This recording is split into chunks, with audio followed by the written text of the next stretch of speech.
Welcome to Breaking Ties, a new you after divorce. This is your go-to source for practical advice and support for when the divorce process has finished. Join us each weekday for a quick chat where we'll cover a variety of topics related to post-divorce. Together, we'll explore the emotional, financial, and legal aspects of life after divorce and help you find the best path forward for you and your family. Here's your host and Certified Divorce Financial Analyst professional, Mike Fulkerson. Hello and welcome to Breaking Ties, a new you after divorce. I'm your host, Mike Fulkerson, financial advisor and certified divorce financial analyst professional. And we've been going through Mike's relationship series right now as I got out of a long-term relationship with my girlfriend.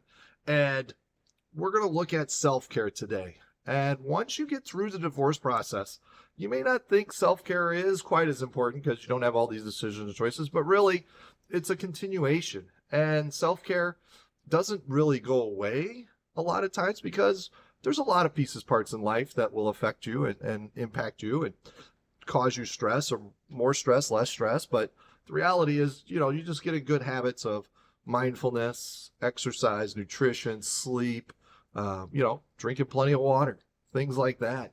There's a number of things you can do to help improve that self-care side of things and make sure you're healthy, you're going strong, because this next chapter of your life you don't want to miss because of the fact that you're out of the woods from the divorce process. Now, granted, you got to still probably deal with your ex if you have kids and stuff, and maybe if you don't have kids, your ex is in the picture, or heck, maybe you're friends with your ex because friends, you just realize as adults, like, it's just not going to work at this current state, but I'd still like to maintain contact with you. So there's a lot of different things, but self-care, hopefully is at the top of your list. And part of that is going to be just breaking down the divorce process and then where are we at now? And then how do we build on what the settlement agreement was and get those pieces done? And how do I process and start moving forward with who I am as an individual? Because now I am on my own and it is all my choices and decisions.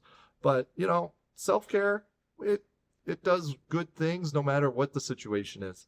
And I would always recommend that you continue with the self-care, even if you have kids, them too, because there's a lot of good that comes from the techniques and stuff as ways to get rid of anxiety and depression and all of life's challenges that are thrown at you. You're able to then be more cognizant, let's say.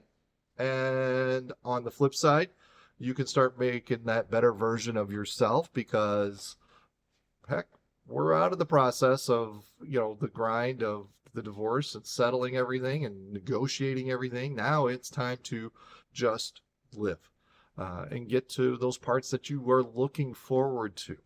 Because really, once you get through the process, it's all about you and figuring out who you are. And I'm going to talk more about that in the next segment of the podcast as far as, you and what does that mean and what does that look like, because everybody's different.